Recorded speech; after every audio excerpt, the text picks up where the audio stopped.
let's have it. I'd like you and me, Tommy McGuire's combo. Hello, and welcome to the Stateside Madness podcast, the one and only podcast of the official Madness American fan service. I'm Laurie, along with my co-host Poly, here to bring you news, reviews, and deep dives into the nutty sound of the British pop band Madness.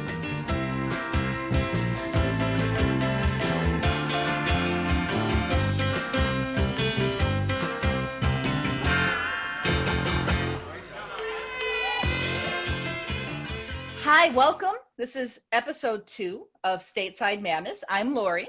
And I'm Poly. So this is our second episode of the official Stateside Madness podcast.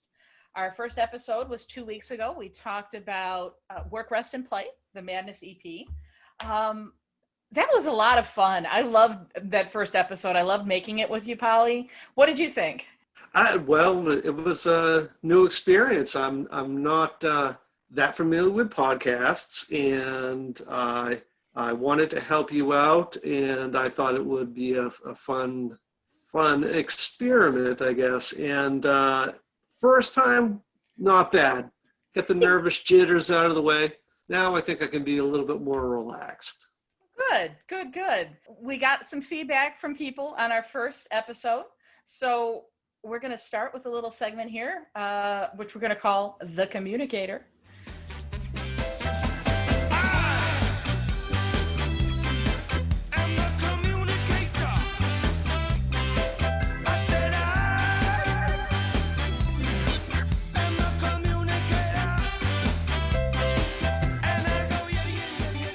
So yeah, after our first episode, we had 78 downloads in 2 weeks. That's not too bad for our first podcast.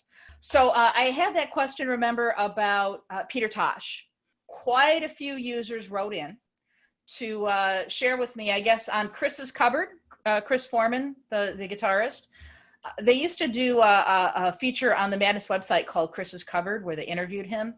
And he actually talked about this. This was a post back in 2010. So I think 3 or 4 people sent this to me. So thank you for sending this. Chris wrote, there was some confusion over the writer of the tune we had been, quote, inspired by for the music. And someone thought Peter Tosh had written the original version, which was a long way from the truth. He had nothing to do with it. So apparently there was another song that they either kind of used as the basis for, don't quote me on that, or as the backing music or something, and they assumed it was Peter Tosh, and so they gave him a writing credit for it, which is not necessarily a bad thing for Peter Tosh, because if you know anything about music royalties, that writing credit, that's a lot of money. So I'm sure he made bank off of that. But thank you to everybody who wrote in to share that. We also had a very lovely email from Robert from Michigan. He had some very, very nice things to say. Thank you, Robert. He also wrote, I feel obliged to point out, Madness was actually not a one-hit wonder in the United States. It Must Be Love managed to get to number 33 and spend 5 weeks in the top 40. I didn't realize that. That must have been under my radar. I hadn't realized that either, and I guess it's it counts. It's not that subjective.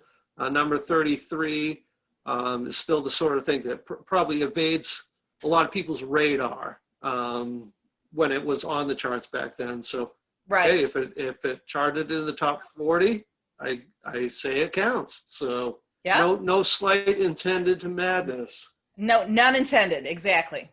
So thank you to everybody who wrote in.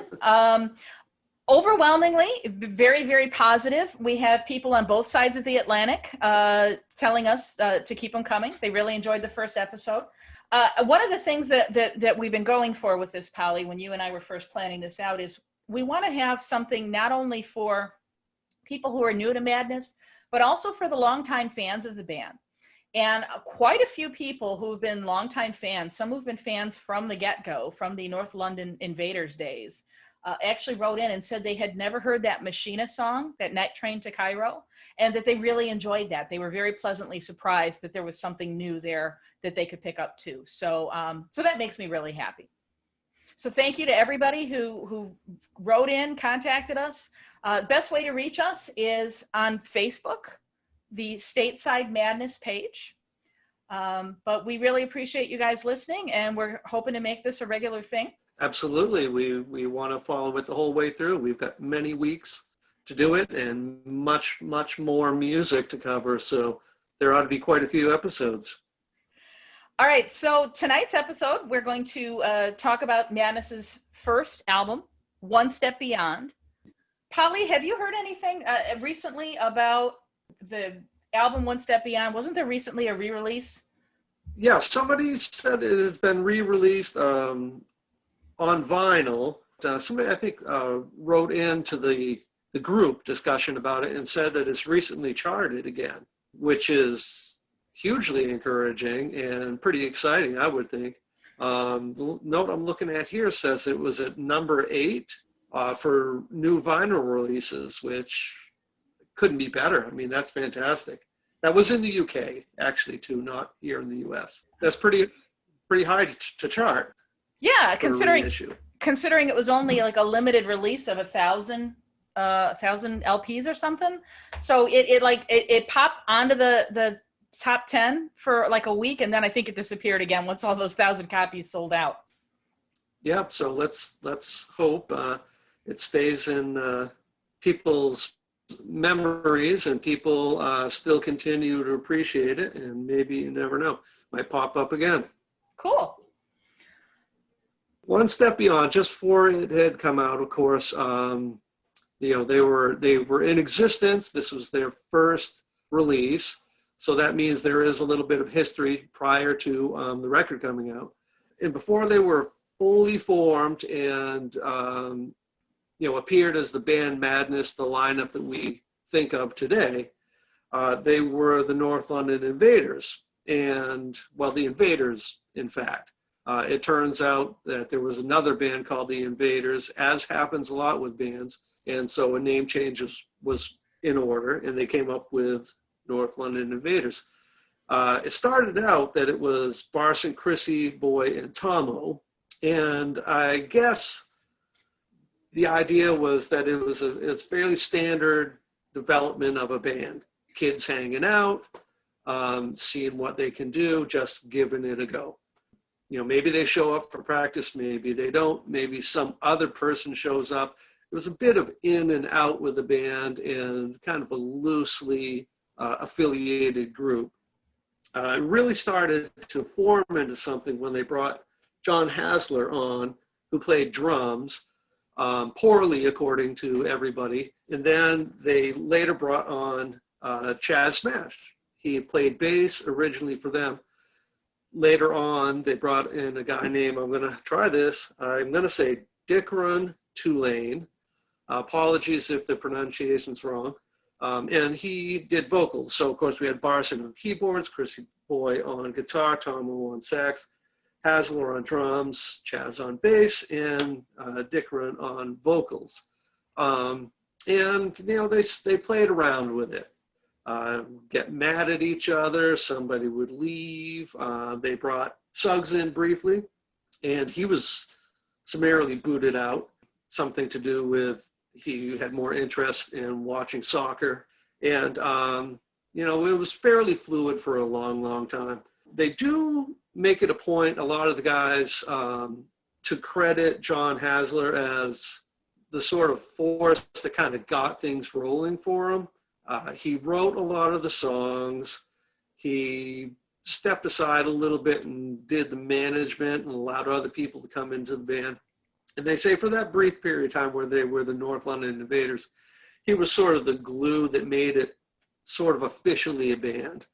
And if it wasn't for him playing that role, there wouldn't be a band for them, for the other guys who eventually became Madness that we think of, to even bother to show up. So he's been given a nice nod by a couple of the guys and acknowledged for the important role he played in North London Invaders. So all this is happening around 1976, and they're doing little backyard shows and things like that at small clubs, and not quite making a go of it yet. But they went on like that for a couple of years, about 1977, then they brought Suggs back in. And when Suggs came around about that time, then they brought in Betters and they brought in Woody. And there you go. That's the classic lineup. So they continued on as the Northland Invaders. At some point, they decided a name changes was in order. And no, they didn't go straight to Madness. They were briefly Morris and the Miners. And then, of course, about 1979, they were official and they were about to be heading into the recording studio to do One Step Beyond. There starts the story. Very cool. And there's a story, too, about how they got the recording contract with Stiff Records, right, with Dave Robertson. Have you heard the story about the wedding? I did. So I guess if memory serves, Dave Robertson was really kind of pursuing the band, interested, had heard a bit of buzz about them, but wasn't finding them out and about, I guess is kind of what it was. And I guess he was always missing a chance to catch up with these guys because he felt like he might be interested in signing them. Why don't you take the story from there? Well, yeah. So he and his fiancee Rosemary were getting married, and so he said, you know what, I've been wanting to hear these guys' Madness. Why don't I hire them to play our wedding? Which has got to be the absolute bravest or most stupid thing I've ever heard, one or the other. Because, I mean, that could have gone sideways so quickly.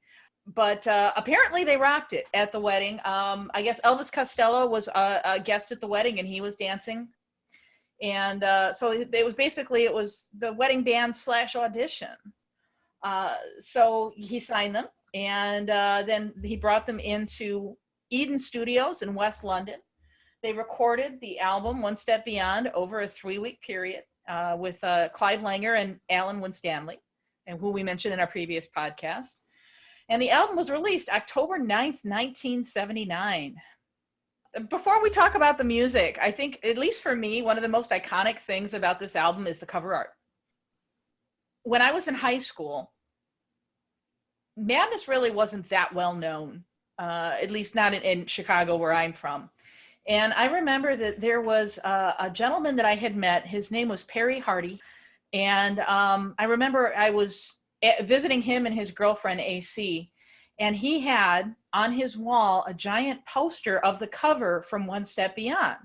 And I was just totally in awe. And he goes, well, that's a band called Madness. You haven't heard of them. I said, of course I've heard of Madness. So that image, that iconic image, I mean, that I think is forever enshrined in the minds of fans. This is Madness, which is also, it's interesting too, because Chaz Smash is not in that image on the cover. He's on the back cover doing his nutty dance. But at the time this was recorded, he wasn't actually considered a member of the band, was he? Yeah, I don't have a lot of background into what the rationale was why they didn't consider him an official member at that point.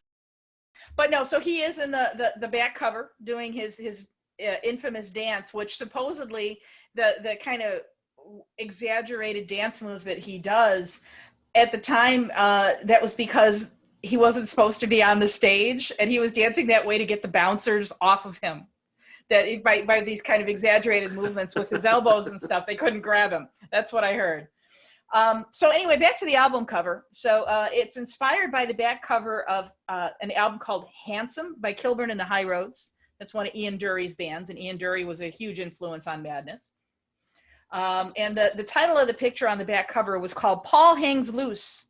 And I looked it up, and it's just this guy, he's got his knees bent kind of the way Barson's knees are bent on the cover of One Step Beyond. I mean, I can kind of see the inspiration, but I mean, not really. Yeah, to look at the picture on Kilburn and the High Roads, I've only seen the back cover of that album, I guess, and because it's posted so much online. And I didn't really connect it with Ian Dury, and it was sort of, I mistook it for a folk album cover. The guy on the back, who I guess was one of the roadies, the longer hair, deep shaggy beard. I just assumed it was some hippie dressed up in a suit and tie, and that was the inside joke of that picture. So it was funny to think that inspired, the look of the album. Yeah, and then so like when they're doing this pose, and then when they're doing their nutty walk and all their videos and everything, so they're all lined up according to height. I don't know if you ever noticed that. So Lee, being the short one, is always in the back, and they're apparently, to take this picture, because they're really tightly packed together, and that is not a natural pose. Apparently, they're hanging on a pipe, and that's how they were able to get that kind of bent over kind of pose that they're in. The photographer for the front cover was someone named Cameron McVeigh. And it's, again, iconic photo. So enough about the cover. Should we listen to the music? I think we should. That sounds great. Hey, you! Don't watch that. Watch this. This is the heavy, heavy monster sound. The nuttiest sound around. So if you're coming off the street and you're beginning to feel the heat, well, listen, Buster, you better start to move your feet to the rockinest, rock-steady beat of madness. One step beyond.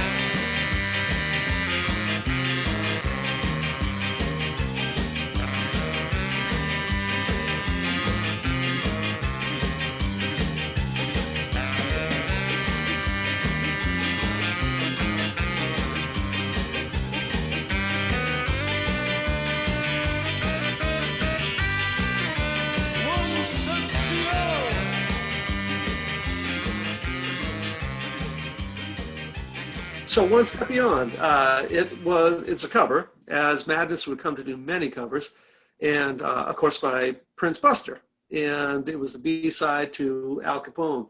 Now, Prince Buster, the influence that he had on Madness was pretty profound. I can imagine, to look back at that time and the emergence of the ska revival and the music they were listening to. If you listen to a lot of older original Jamaican ska, of course, it's what drives the ska revival sound. But, Prince Buster being probably the most prolific writer of ska, it's no wonder that those were the records that were brought by the Jamaican diaspora when they moved to the UK or moved into Europe, which starts around the 1950s, post-World War II, and in the 60s and early 70s, of course, a very, very large amount of people are leaving the Caribbean and moving to different places to escape poverty, and the irony being showing up in England at a time when there's a fair amount of poverty happening then, and a fair amount of unemployment. And so the going wasn't always that smooth. And to know that these cultures are merging and that the straight, Anglo bloodline white youth are picking up those records and listening to it, very, very moving to me. But how could you not? How could you not listen to Prince Buster and not be moved by that and not want to really have that be a big part of your life as a kid? I feel envious. I don't really think of anything like that happening in the United States that I think I would really be that into. So anyways, back to it. So of course it was written by Prince Buster, and they would go on to cover other Prince Buster songs. It started out as an instrumental. It's mostly instrumental on Prince Buster's albums. And I think they actually did twice. They did the song essentially twice to make it closer to a regular length song for the album. It peaked at number 76 when it was released. And I kind of got to put it out there. It's a different type of song. Of course, that brief spoken or yelled intro, and then an instrumental song. Great first track to have on a freshman album. Different, really stood out. Get back to the cover album a little bit. I did not even know what the cover album looked like for years. Wasn't until I was in college in 1988 that I even picked it up and held it in my hands. When I got One Step Beyond, it had been given to me by a guy on a TDK tape. That's, one of the ones that are half an hour on one side. There was nothing on the other side. So I didn't even get the full album. I think it went up somewhere to about a little bit past the Land of Hope and Glory. That's all I knew of the album. A guy handed it to me because he listened to One Step Beyond and thought it was a novelty song. He thought, because I had at that time liked Weird Al and the Dr. Demento show, he thought this was like a collection of silly songs or something. And it based on pretty much the idea of the lead track, One Step Beyond. I kind of get that, and I kind of don't. It's different, it's strange, it's weird, but it's not kind of the silly, well, you could call it silly too. But anyways, that's my introduction to One Step Beyond, the song and the album. And thankfully, years later, I did pick up the album for myself. And we'll speak a little bit more about that later. But that is my take on the song. Well, it's interesting that you mention this perception of them as a novelty band, because I really think that in the United States, that is how they were perceived initially. I think Rolling Stone even in one of their early reviews compared Madness to the Blues Brothers in that respect, this idea of this novelty act doing covers.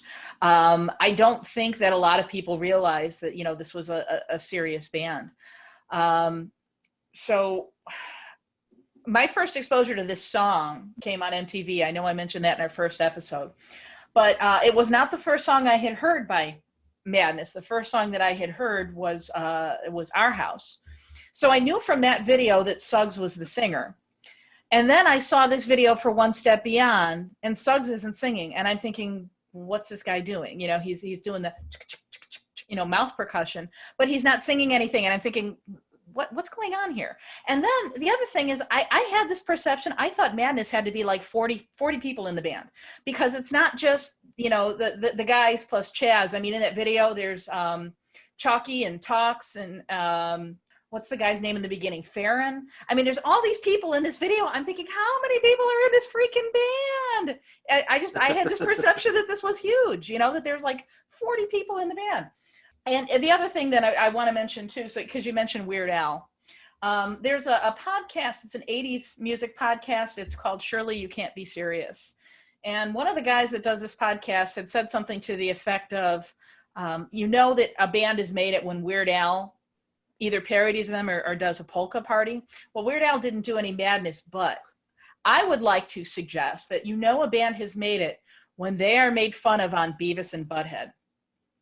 And this song was this song was on Beavis and Butthead.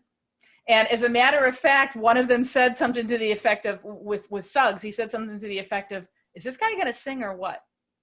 And I'm like, that's exactly what I thought. So yeah, to me, that to me is the cultural milestone, right? When you're on Beavis and Butthead. So that's my story about One Step Beyond, but it is a good song. Well, I'm not going to give up on Weird Al doing a parody of Madness. No, I'm going to take that to the grave.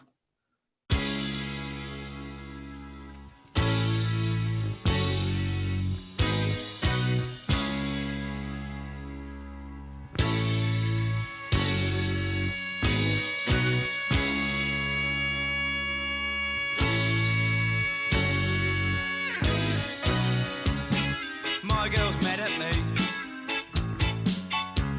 I didn't want to see the film tonight. I found it hard to say. She thought I'd had enough of her. Why can't she see? She's lovely to me,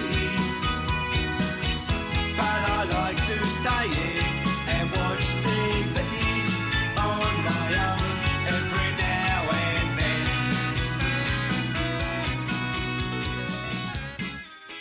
My Girl. So this was written by Mike Barson, right, the keyboardist.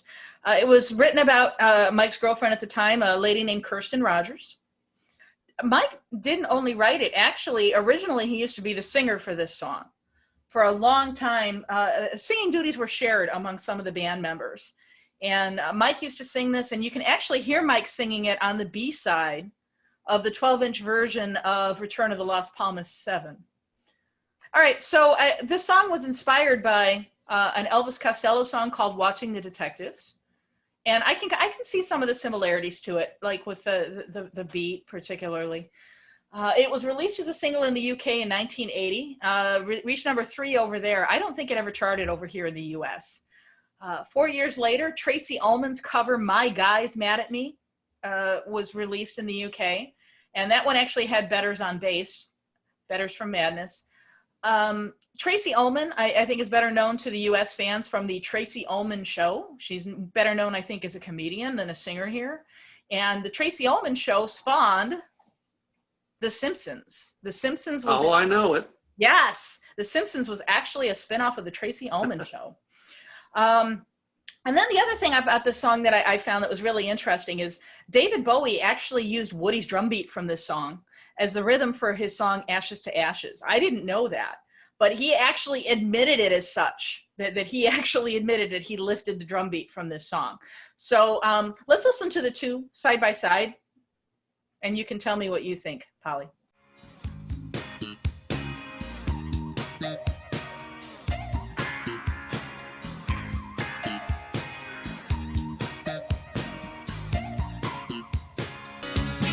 My girl's mad at me. I didn't want to see the film tonight. I found it hard to say. Yeah, so it's certainly interesting. It's great that somebody like Bowie would acknowledge that. There's a lot of inadvertent copying in music. While you could say there's infinite combinations of things, inevitably people land on the same thing a lot. And so the fact that Bowie was big enough to say, yeah, I liked it and I took it, I think that's quite admirable. Many of his admirable qualities. One of the things that really struck me about My Girl is the subject matter. It's this idea, and man, I really can relate to Mike Barson in this, the idea that, I just want to stay home and watch TV, and my girl just doesn't get it. She's mad at me. She wants to go see the film. It's an introvert song, right? Absolutely. I mean, I like this type of songwriting and this type of storytelling. I've said that in the last podcast. I'll probably say it again. But you had mentioned the sort of somber feel of it, and I've got a completely different take. I feel like for the young, stupid 20-something male, it speaks to what it's like to be a young male making a mess of things all the time and the longing for somebody to understand it. So for me, I'm sure for a lot of dopey guys, it like resonates in a very visceral sense. So what can I say? There's a lot of reasons to love that song.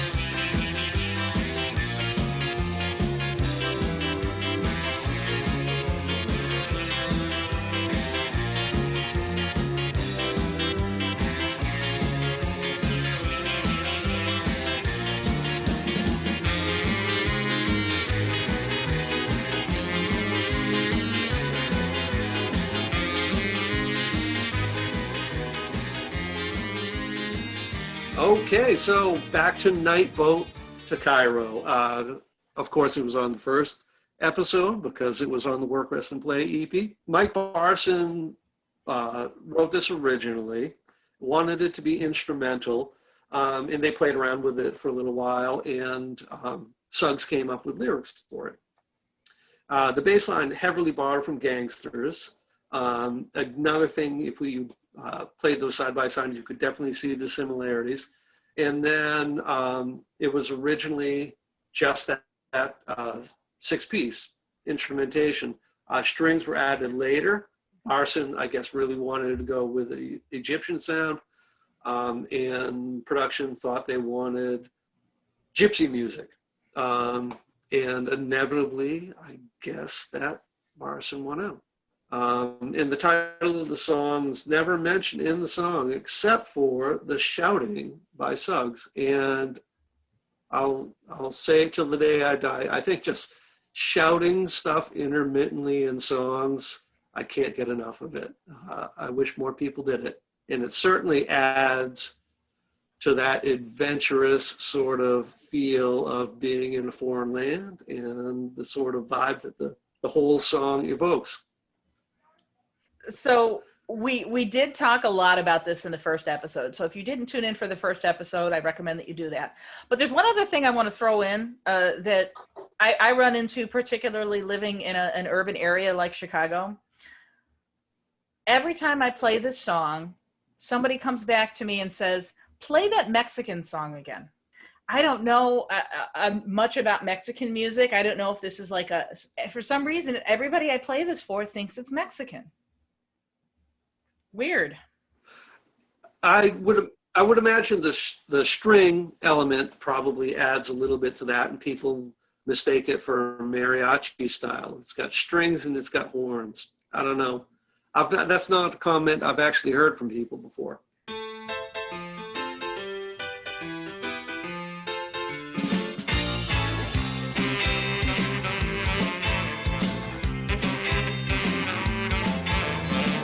Everything that I tell you, girl, every word that you hear, every little way is back.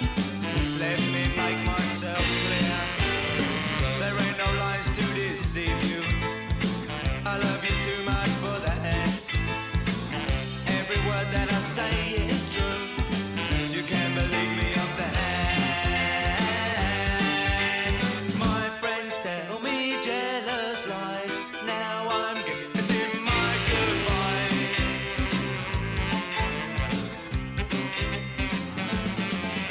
A life without you, my dear. All right. So believe me, this is one of the original songs from back when John Hassler was still in the band. You mentioned John Hassler earlier in the podcast. And he co-wrote the song with Mike Barson. So the interesting thing to me about this entire album is you can tell that Madness are still trying to find their sound. And, some of the songs are very heavily ska influenced, Prince Buster influenced. But then you have something like this one, which is like a 1950s style, like R&B, like the Coasters. You know what I mean? It totally opposite end of the spectrum for me. And it definitely owes a lot to Tamla Motown. But the thing that I find interesting, and I tend to notice like weird, quirky things in music. And one of the things I noticed with this one is the tempo. So it's got a really weird song structure where it adds one extra bar to the end of each double verse. So it's like you're counting 1, 2, 3, 4, 1, 2, 3, 4, and there's this extra beat thrown in there. And if you're not listening for it, it's unexpected. And I think it gets people's attention even when they don't realize that they're doing it, or that's why they're noticing it. You know what I mean? Yeah, just a little bit. It's even for the time, it was hardly a common theme for a song about kind of being called out for infidelity. So I thought it was not necessarily the bravest song in the world, but it just showed that they weren't that scared to break away from the formula of their peers and, other new bands. They weren't playing it safe already on the first album. Okay. All right. So next we have Land of Hope and Glory.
right, so Polly, you were very kind to let me introduce this song, and I don't know if you know this, but Lee J. Thompson is my favorite member of Madness. He always has been. I absolutely adore the man.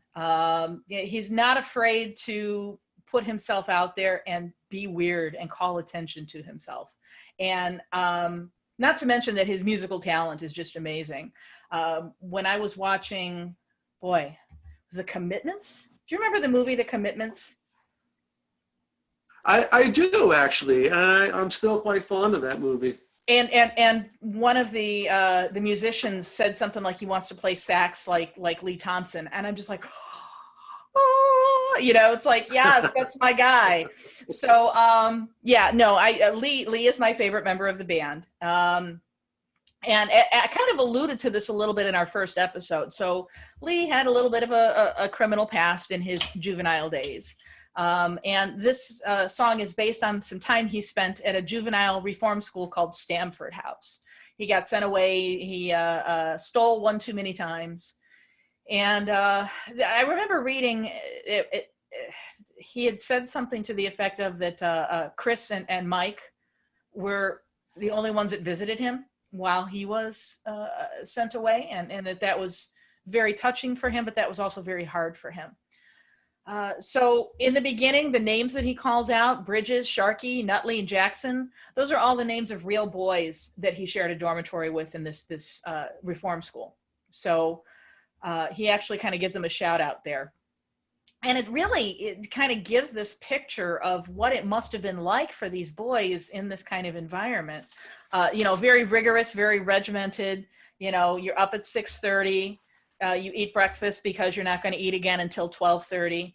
And then for me, the most colorful image is when he talks about in the lyrics, I pick at the floor for juicy butts and I'll make myself a smoke. I mean, I'm not a smoker, but I know a lot of smokers, and this idea of you're just jonesing so bad for nicotine that you're just going to pick up whatever little pieces you can find and roll yourself a cigarette with a piece of an envelope. It's like, it's ew, but it's like, wow. I mean, that kind of desperation that comes through there. So in the very beginning, the drum intro, Woody was still kind of getting his bearings as a drummer. And so he had said that this is what he thought that military drumming would sound like. Of course, as time went on, he kind of realized, okay, that's really not. But those snares in the beginning, that's what he was going for, was that kind of a military sound. So I thought that was interesting. And then the very end, when they're doing the outro, apparently that was the boys stomping on a bunch of nails on a wooden floor. I guess they thought that was supposed to sound like hobnail boots or something. I'm not sure. But I love this song. It's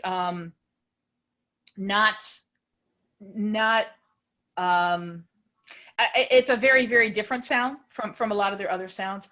Anything you want to add? Okay. I actually I didn't have anything to add that you didn't already get to. So all right. Leave me out of that one. Okay, but I'm gonna let you introduce the Prince. I imagine you have a lot to say about this one. Buster, he sold the heat with a rock steady beat.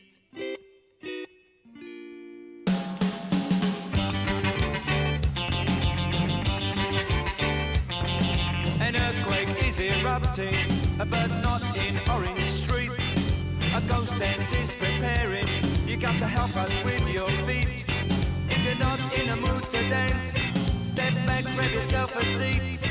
This may not be uptown Jamaica, but we promise you a treat. I bust the phone me over with your bogus dance, shuffle me off my feet. Even if I kept on running, I'd never get to Orange Street. So I'll say there's not much left to say for the man who set the beat.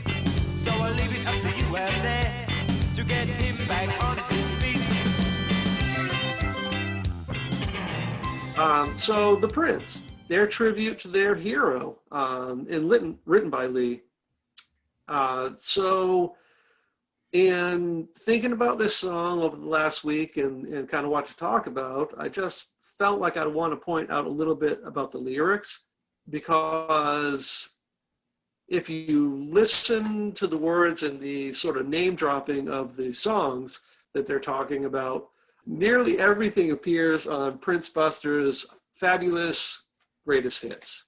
So they're talking about Earthquake, they're talking about Freeze Out on Orange Street, they're talking about Ghost Dance, which everybody should run home right now and listen to Ghost Dance. Although I suppose if you're listening to a podcast, you can probably find that online. But no, please actually go home and listen to it on LP.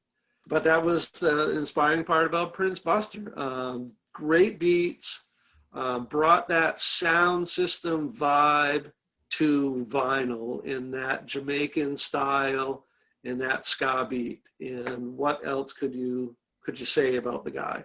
It's no wonder that he's referenced by all the ska revival bands, Bad Manners, Specials, Selector, everybody. It's a common thread through that whole movement.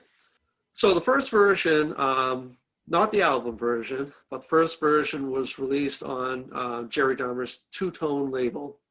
And it was the label's second single. And then they can't put it on the Stiff Records record, right? Because they'd run into some infringement issues. The second version was actually the John Peel session they recorded in 1979. And John Peel, for Americans that don't know, he was a well-known British DJ that often would, if he took an interest in an up-and-coming band, he would invite them to do a recording, play it on his show. He'd get a lot of interest for him. So this version that you're hearing on the album is actually the third version they recorded. And some of the band members have said that this is their weakest version. They don't like this version as much. Very well done. Okay.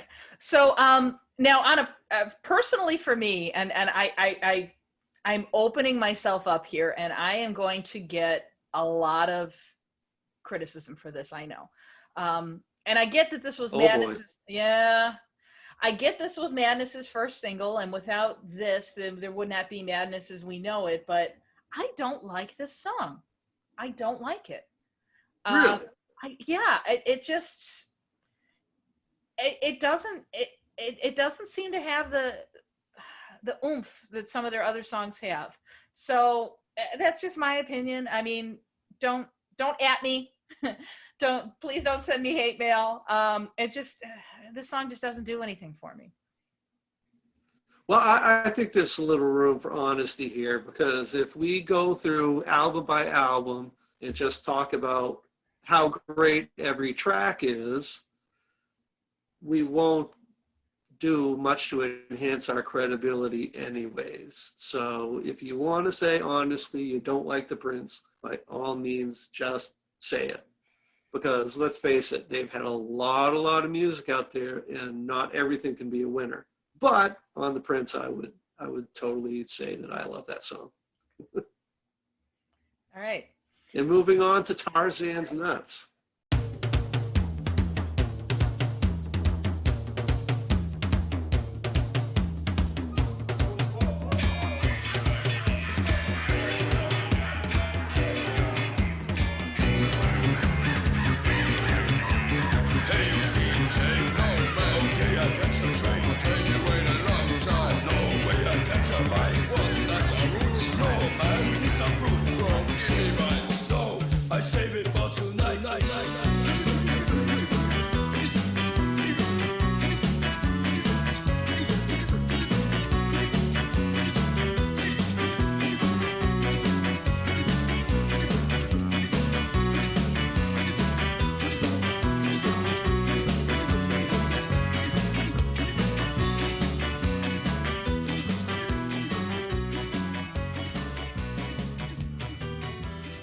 It's interesting. This is another cover. There's a lot of covers on this album. One source that I looked up said there were 4, but my count there's 5. And Tarzan's Nuts, it was based on the theme song for the Ron Ely TV show. The theme song was written by Sidney Lee, and Sidney Lee gets a writing credit here. So the opening banter, that's Chaz Smash and a guy named Tox. TOKS. That's his nickname. I don't know what his real name is. He's one of the band's entourage. He's been with them since the beginning. But reportedly, they couldn't get Talks to do it on stage. He had a case of stage fright. He's also in the One Step Beyond video. There's a point where Chalky's doing his nutty dance and Talks is just standing behind him, just standing. It's like this guy had like major stage fright or something.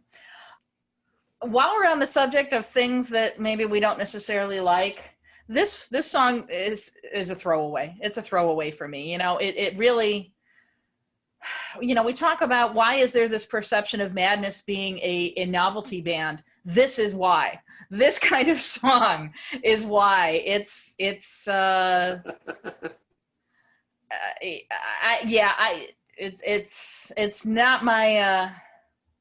not my favorite. No, I will side with you on this one. Okay. You know, I've actually never could work out the words at the beginning.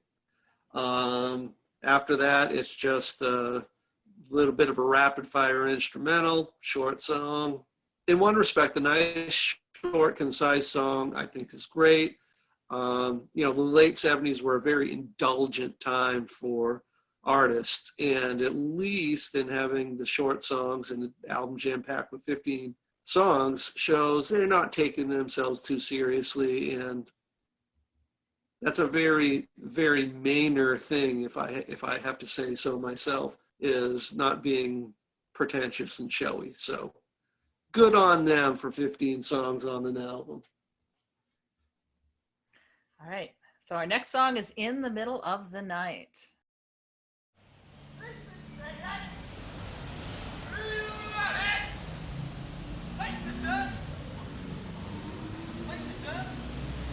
Nice man George, newsagent on the corner, not very rich but never any poorer. Jaunty old George, a happy 63, not very tall but healthier than me. He whistles timeless tunes as he saunters down the street, springs in his legs and elastic in his feet. But in the middle of the night, he steals through your garden, gives your hosiery a fright, doesn't say pardon, as soft as a breeze, with an armful of underwear on his hands and knees, dreams about the knicker scare. Oh, I love it. Do you? What do you love about it? Oh, well, it's a song about a pervert. I mean, there seem to be a few songs maybe about. there should be more of those. I was gonna say there seem to be a few songs about perverts on this album, but so I was reading. Suggs had said that the idea came from a shop he used to work in Clerkenwell, and the owner of the shop was one of those guys that was always getting deals. You know, it's like, oh, you know, it fell off a truck or whatever. And particularly with damaged goods, it's like he would always buy stuff really cheap that was damaged and then try to sell it. There was a story about like a wheel of cheese that was like awful and moldy, and the guy bought it cheap thinking he could sell it. But one of the shipments that this shopkeeper had bought was a bunch of underwear that had been water damaged. And again, he's thinking he could sell it really cheap, and nobody wanted it. So it just was left to sit to rot in this guy's basement. And so then Suggs, when he was working for this guy, came across all this underwear concealed in the basement, and he had this inspiration for this guy, this underwear taker, right? That's gonna steal people's underwear and hide it. So interesting inspiration. But do you want to talk more about the song? Well, just a little bit. I mean, I think it's a great, a great 3-minute pop song. The melody is really tight on that one. You could put any lyrics in there and it would have been fantastic, but they put in lyrics about an undergarment thief, and it's fantastic. It should be played next to next, side by side with the Kinks' Well-Respected Man. I mean, it's beautiful. There's a lot of like really clever lyrical double entendres in there. I mean, there's this one place where Suggs sings that he's filling underwear with dread. You have this kind of like personification, right? Where you have this inanimate object that can't feel things. But then there's also this idea of filling underwear where it's like, oh, double meaning, and it's weird. Then the shouting in the beginning, that's Lee. I guess he went out in the street and they recorded him shouting in the street, and people heard him, and I guess people started running and asking him if he was okay, if something was wrong, because, you know, he's shouting like he's the news agent out on the street. Fun fact, he's not okay. See, now that you know that he's my favorite, you're gonna be doing that. I see what you're doing. There were a couple things that were a little confusing to me as an American. Like, for example, they're referring to the current bun, which I had to look that up. Apparently, that is a reference to a British tabloid newspaper called The Sun. There's no way I would have known that. And quite frankly, when I heard it, I thought he was singing about a cummerbund. I thought he was talking about the juicy butts in Land of Hope and Glory, but that just shows where my mind goes. Your mind is on juicy butts. Okay. Then the other thing that I found out about this song is Woody, the drummer. He had said that this song was the most painful but most rewarding song I've ever done. And again, when they were first starting out, I understand that drummers have this tendency to really overplay, and they try to put all kinds of drum fills and everything and play everything. And Clive Langer had Woody really pare it back and do a very minimalist drumming, which is what Woody described as being painful, but then rewarding, because I think then he started to realize this idea of less is more. Yeah, that's the job of the producer. Make them keep it simple, and it paid off in this case.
So, shall we talk about the Bed and Breakfast Man?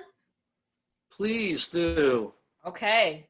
So, you know, obviously, as a fan, you know who the Bed and Breakfast Man was. Okay, so it's about John Hassler, who we mentioned a couple of times already. And so I'm guessing then he was a bit of a mooch, and he was maybe the original couch surfer. And yeah, so he was a clinger on, and sleeping where he needed to sleep and eating other people's food. Got to kind of admit that I've been there myself. I was going to say, it's kind of sad that I think he's best known, John Hassler is best known to Madness fans as the Bed and Breakfast Man. But like you said earlier, I mean, he was so crucial in the formation of the band and every, I mean, you know, as you said, he started as the drummer, then he was the singer for a while, and after they fired Suggs, and then ultimately he became the manager of the band and was responsible for like the accounting and a lot of other stuff where, I mean, you really need somebody that is honest and reliable, and he was all of that. And I'm not lying when I say there would be no Madness without John Hassler. So I think it's almost kind of a shame that that's really the only thing that most fans would associate him with is being this moocher, as you say. That's true. And I don't know, I haven't heard much tale of his not going forward with the band, or where he was in those early years, or what his relationship would be. So I'll just say I hope he's all right with how everything went down. And who knows what he's up to now? Does anybody know what he's up to now? Maybe that's what you write in about to Stateside Madness. Give us an update. We're going to get inundated, but that's okay. That's good.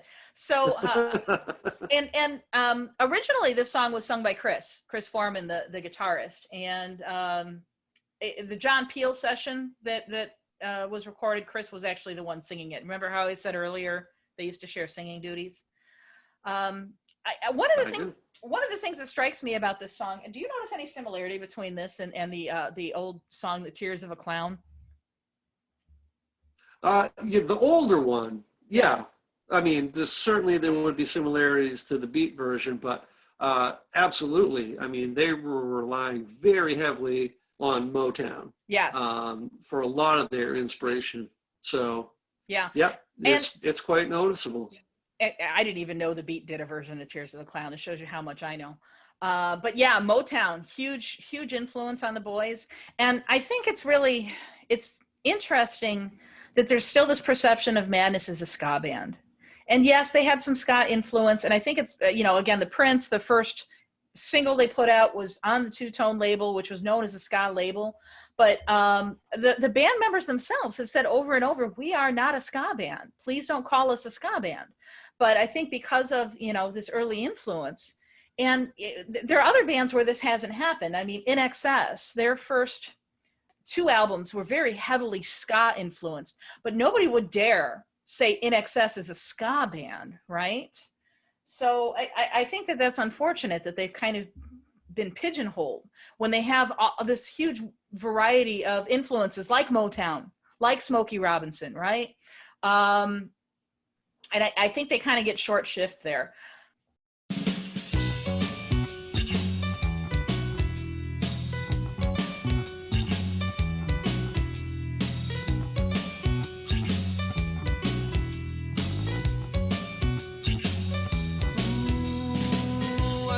Talk too much, in fact, not at all. Oh, but to ask for the price, I was to be no fool. Money's no time to waste, or to shoot up the wall. You got to know how the place. Teacher, take me to your school.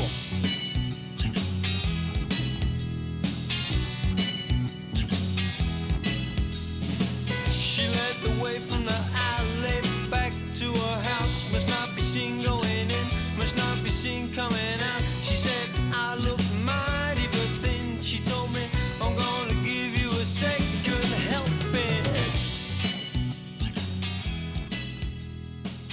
Razor Blade Alley, I've been there.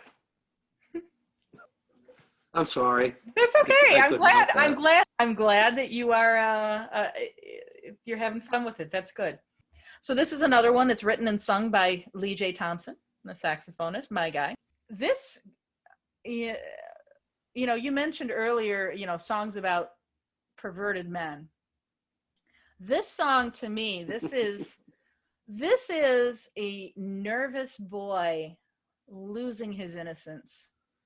I mean, the name itself, Razor Blade Alley, is kind of implies prostitution. I guess the title came from a movie in '78 about the Vietnam War. It was called The Boys in Company C. And one of the Marines got the clap from a prostitute. And he said, I feel like I'm pissing razor blades. And so that's where the name of this is coming from. But I mean, this whole idea of, I didn't talk too much, he's this shy boy. And there's this woman of ill repute, perhaps, that is kind of, I guess, initiating him into manhood. But then there's the downside of that, the razor blades, the risks, the disease and stuff. But I like this song. For me, what really makes this song is the bass. Better's bass really just stands out here. And it's heavy jazz influence too. I mean, this is not, again, you can really see the band are trying to find their sound. They have all these different aspects that are coming together on this album. What do you think of this song? Pretty much just what you said. It is just showing a little bit of variety, a little bit of range for the band. Not an unfun song. I love the early videos of them doing this live and seeing Tomo walking out front and watching what the other guys do in the meantime because they're all of a sudden not singing. So no, I find it an endearing kind of song. And given your explanation now about prostitution, my I've been there joke doesn't seem quite as funny.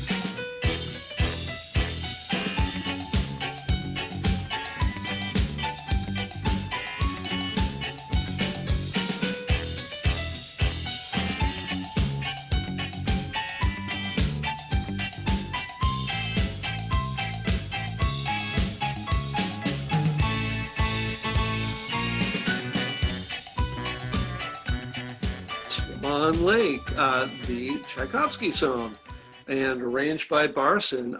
An interesting take and a good use of 2.5 minutes on the album. Not the first people in the world to think of transposing classical music and turning it into something poppy, but a great take on it. Enough of the original sound and the original vibe of the song is there, and a very respectful cover and very cool song. So fantastic, and watch it on Dance Craze. Introducing a generation of ska fans and skinheads to classical music, right? Yeah, and you got to think there's got to be a few people out there that don't even associate with the classical music. That might be the only version they're familiar with. It's that convincing of a song. I don't like that version as much as I like they did a cover of In the Hall of the Mountain King. Madness covers of classical music. I think I prefer the Mountain King, but it's good for what it is. So we're going to now switch from classical music to rock and roll, rockin' in A flat.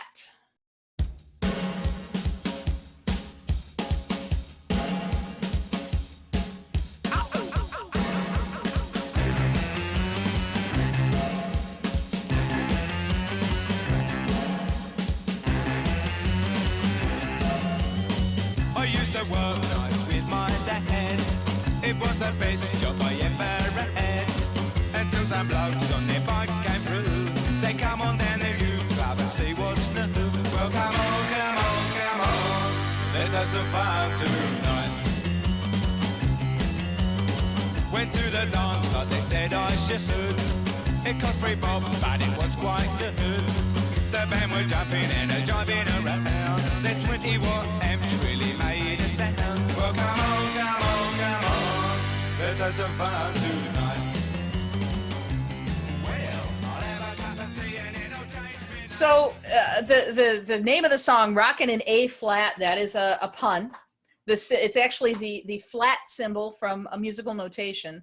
So it's a double meaning. It's the musical key, A flat, but then it's also rocking in a flat, which is what Brits would call an apartment. So this song was originally by a pub band called Bazooka Joe. Mike Barson's brother Dan used to sing for Bazooka Joe. And interestingly enough, Bazooka Joe never actually released this song. The only other band that's ever released this song besides Madness was a Coventry band called the Cab Stars. And another interesting thing about Bazooka Joe, their bassist for a while was a guy named Stuart Goddard. And you might know him better, Polly, as Adam Ant. I do know him as Adam Ant, and that would be an interesting thing. Maybe I'm going to look up that tonight to see how Adam's doing. Well, I was going to say, it's a shame that he never did anything after his days in Bazooka Joe, right? Yeah, I guess so, yeah. All right. So Okay, so since you like songs about perverts, here's one for you, Mummy's Boy. In a pub about 7:30, mother makes sure that his face ain't dirty. Him and mother go everywhere, holds her hand without a care.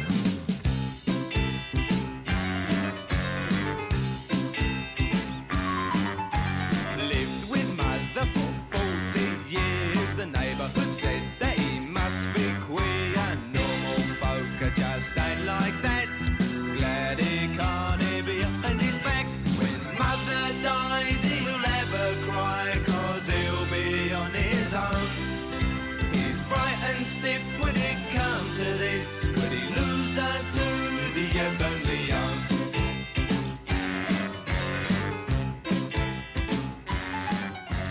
In a pub about 7:30. So we didn't get to the verse about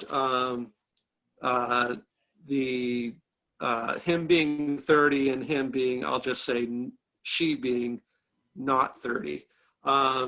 So that's a bit odd. Yeah, him being 30, her being 12.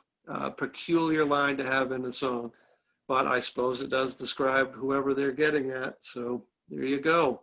Yeah, so whoever they're getting at is actually Mark Bedford wrote the song. The inspiration was one of his teachers, because he heard one of his teachers at school say that he still lived at home with his parents. And so I guess in his adolescent mind, he kind of formulated this whole idea of, mummy's boy, he lives at home with his parents. And Betters has said, because he acknowledges it's kind of creepy, it's best to listen to as it was written, as a teenager who wondered if the adult world was going to be how he imagined it. And then we had the part that Suggs improvised at the end, which you didn't get to hear on this clip, where he's like, knickers, knackers, knockers. So then he says, Suggs even said that he got overexcited and kind of turned him into a pervert at the end. But I think he was a pervert before that part of the song. This song, I have to say, just has not aged well. I mean, I guess in 79, for a bunch of teenagers, just goofing around, I'm sure that it was amusing. But yeah, in 2020, she was 12, he was 30. Ew. Yeah, and the character is not the protagonist of the song. At least we've got that. But they're not the only ones. There's a fair amount of music out there that just does not translate into the year 2020. Tom Jones is Delilah. Wow, not a song that you can pull off these days, I don't think. So yeah, it happens. Time goes on, and certain themes lose their accessibility. So there you go. It's a little uncomfortable now, looking back. So we have a hidden track, Polly. Hidden in the sense that you'd have to look on the vinyl and count the number of songs that were intended to be there.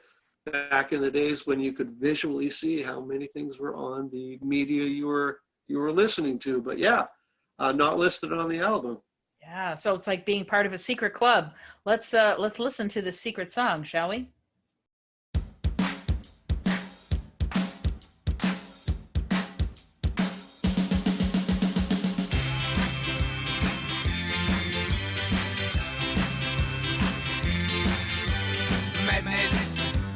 Madness, they call it madness. Madness, madness, they call it madness. It's plain to see that is what they mean to me. Madness, madness, I call it gladness. Madness, madness, they call it madness. Madness, madness, they call it madness. I'm about to explain it. There we go. Oh, so it's another cover again, and another cover, of course, of Prince Buster, and of course, the song where they took the inspiration for their name from. So a very, very strong cover, very faithful to the original song. And that's a tradition in ska music, dating back to the original ska and the sound system. And the important thing back in the day was that where you were, the music you wanted to hear was. And when it was sound system DJs, of course, that's easy to do. You're playing other people's music. When that transferred over to people doing live music, people still had that same expectation that you were going to hear the song you wanted to hear, regardless of the artist. So that tradition filtered through into the ska revival, and people covered other people's songs quite readily. So, of course, we've heard Selector do Madness. We've heard all sorts of people do it live. I don't know how many recorded versions there are of anybody like Specials or Bad Manners doing Madness. I don't recall hearing that myself. But of course, we know Selector's done it. A lot of more regional bands cover that song very faithfully. So I would argue it's probably the most heard ska song by the most artists. And just a fantastic take. I think it's very, very challenging to do a very faithful rendition of a song and not seem cheap doing it. I think when you do a cover song, you're expected to do a very, very fresh original take on it. And you have to be a very quality band to do it so faithfully. And I think it's just fantastic what Madness did with Madness. I have nothing to add to that. That is, wow.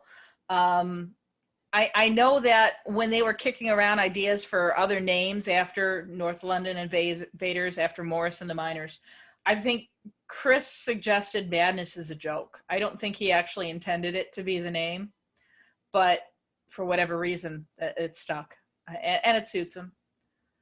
So there's one last song on the album, and it is such a short song, I'm not even going to attempt to edit it down, so we're just going to listen to it. Chipmunks or Go. 1, 2, 3, 4. 1, 2, 3, 4.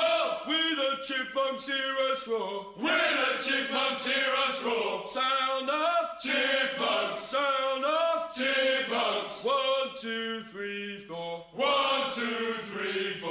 1, 2, 3, 4. 1, 2, 3, 4. 1, 2, 3, 4. Did you have a good time tonight, boys? Yes, we sure did. Do you think the time is right, boys? Yep, we sure do. Sound off, chipmunks. Sound off, chipmunks. 1, 2, 3, 4. 1, 2, 3, 4. 1, 2, 3, 4. 1, 2, 3, 4. 1, 2, 3, 4. Chipmunks are go! Yeah!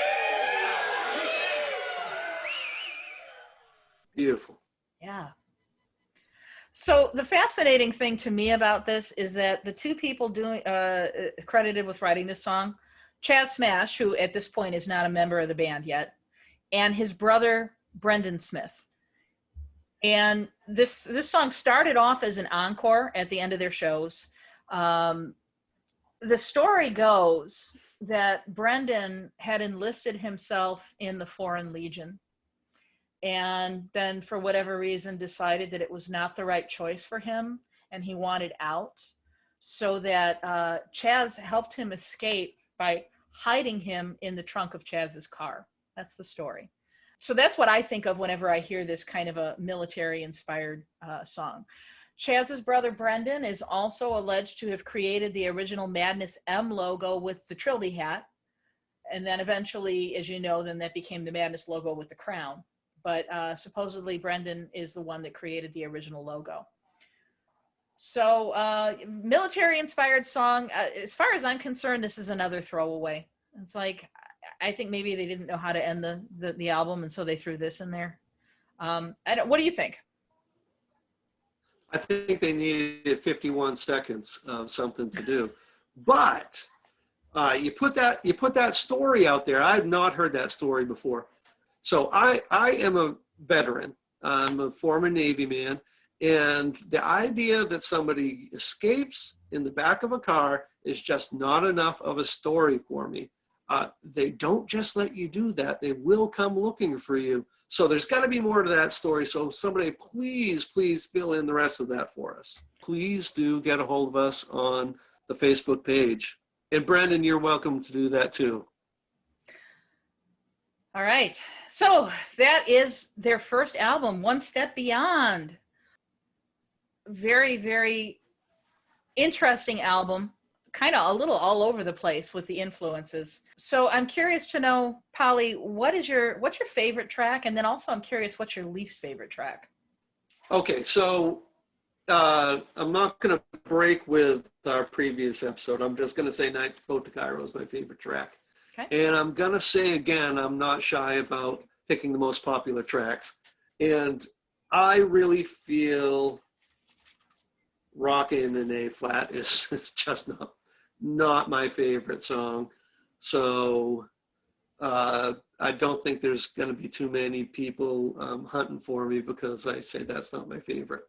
Yeah, there you go. Okay. I ranked them. Okay. What about you? Oh, I as soon as I asked you that, I regretted it because I don't really know. I think, to me, it's like there's two columns. There's the yes, I like this, the no, I don't, and this album is about equal. I think that there are maybe half the tracks that I think are really, really great, and I think that there are, half of them that I could totally do without. I'm not going to say which or which, other than to say that I think for me the favorite on this album is probably Night Boat, but I think One Step Beyond is way up there as well.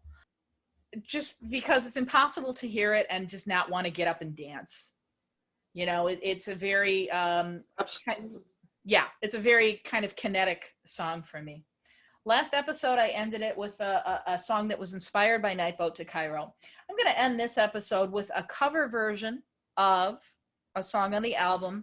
I'm going to end it with a cover version of My Girl, but it's one that you might not have heard before. I'm not going to do the Tracy Ullman version because everybody's heard that one. This is a cover by a band called Nouvelle Vague. They are a French new wave band. In fact, the name itself, Nouvelle Vague, means new wave in French. And, we were talking earlier about this song, and I said how it was kind of a melancholy topic. Well, this music, I think, really kind of matches that mood. So I'm going to leave you guys with that. Thank you so much for joining us again. This has been fun, Polly. Thank you. I love doing this with you. I'm happy to do it. And very good. Thank you for having me. What do we decide we're going to do for our next episode? Are we going to do Absolutely? I would personally love to do Absolutely because it's my favorite album and it's the first Madness album I got. So I say yes. Okay. We can continue to go mostly chronologically for a while. Okay. So we'll see everybody back here in 2 weeks. We're going to talk about the album Absolutely. And here is Nouvelle Vague. Thanks, everybody. And we'll see you in 2 weeks. We'll see you in 2 weeks. I'm going to go do a very Madness thing and I'm going to get a beer. Goodbye.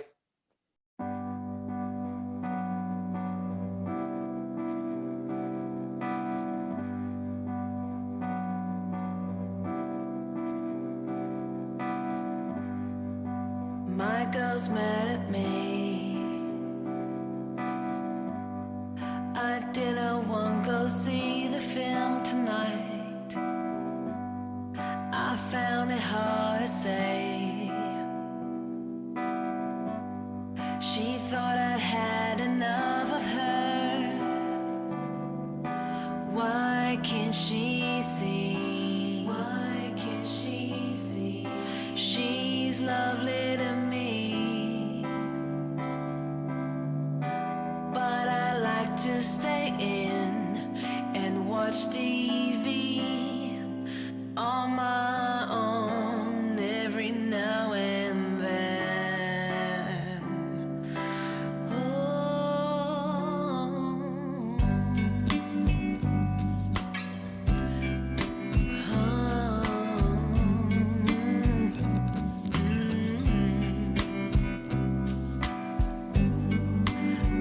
girl's mad at me. Been on the telephone for an hour. We hardly said a word. I tried and tried, but I could not be heard. Why can't I explain? Why do I feel this pain? 'Cause everything I say, she doesn't understand. She doesn't realize. She takes it all the wrong way.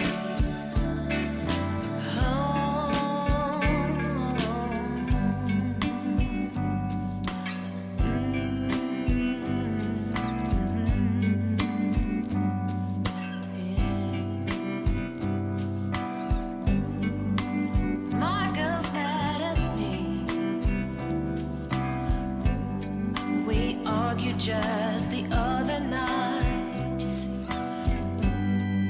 I thought we got it straight.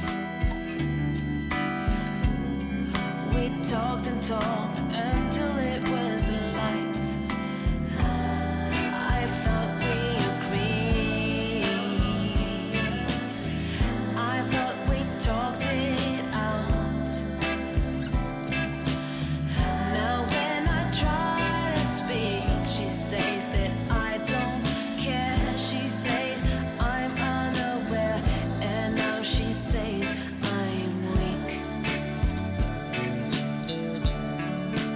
Oh, I thought we agreed.